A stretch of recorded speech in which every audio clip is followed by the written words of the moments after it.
देखो सन्निका, ये आज से तुम्हारी माँ है, इन्हें तुम्हें माँ कहना है।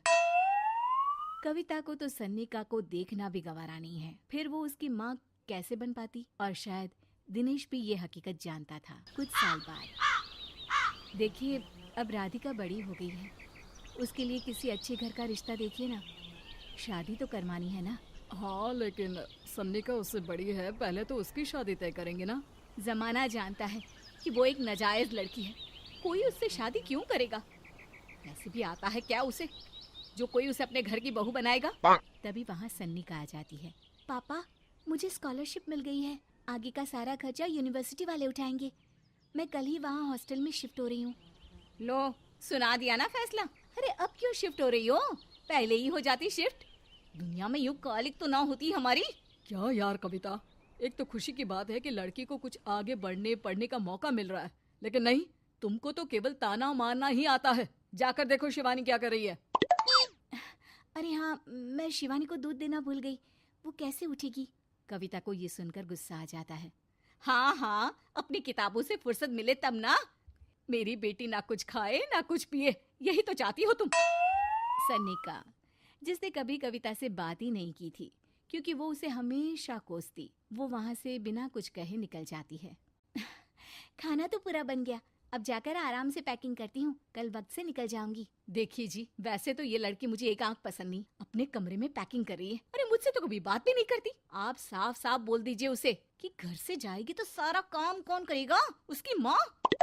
माँ का नाम सुनकर सन्निका भी वहाँ आ जाती है। नहीं, वो कैसे करेंगी, वो तो मर गई है ना। उस मनहूस औरत को मेरे घर में याद करने की कोई जरूरत नहीं है, समझी। वैसे भी ना होते हुए भी तेरी शक्ल में लगता है कि वो हमारे बीच में ही है हमेशा से। तो ठीक है ना, जब जा रही हूँ तो क्यों प्रॉब्लम हो रही है आपको। सन्निका घर से निकल रही थी। कविता ना चाहते हुए भी सन्निका को रोक लेना चाहती थी, और वजह थी सिर्फ उसकी सोशल लाइफ का डिस्टर्ब हो जाना। किटी में कविता की सहेलियाँ कहती हैं, क्या बात है, तू परेशान सी लग रही है, सब ठीक तो है ना। क्या हुआ, उस सन्निका ने फिर कोई तमाशा किया क्या। अरे नहीं नहीं, चली गई, वो तो ऑक्सफोर्ड की कोई एनजीओ है, उसकी स्कॉलरशिप मिली है। मेरा भाई बता रहा था कि उसका तो फ्यूचर ब्राइट है। अरे चल ना, तुझे क्या, तेरा तो पीछा छूटा उससे। अरे कैसे क्या नहीं, घर का सारा काम करती थी। इसकी छोटी बेटी को भी तो उसी ने संभाला था, याद है। उसकी छोटी बेटी का जो केस हुआ था, वो भी अपने सर ले लिया था। हाँ, तो बदले में सारा खर्चा भी तो हम लोग ही उठा रहे थे ना।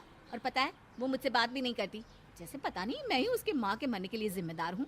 अरे खुद को क्यों दोष दे रही है, तूने जो किया शायद कोई नहीं करता। कविता को समझ में नहीं आ रहा था कि उसके साथ ऊपर वाले ने ऐसा क्यों किया। वो शाम को घर आती है।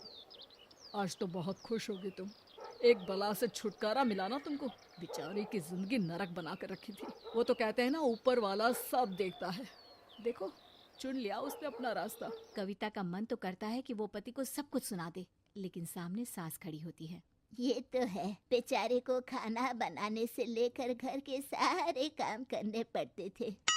बाहर का भी कोई काम होता तो वही देखती। अब देखते हैं घर का काम कैसे होता है। तभी कविता की बेटी उसके लिए चाय लेकर आ जाती है। लो माँ चाय। कैसे रही किट्टी? अच्छी थी बेटा, खाने में कुछ बनाया है क्या? हाँ, सन्निका दीदी जैसी ही सब्जी बना दी है, आप रोटी बना लो।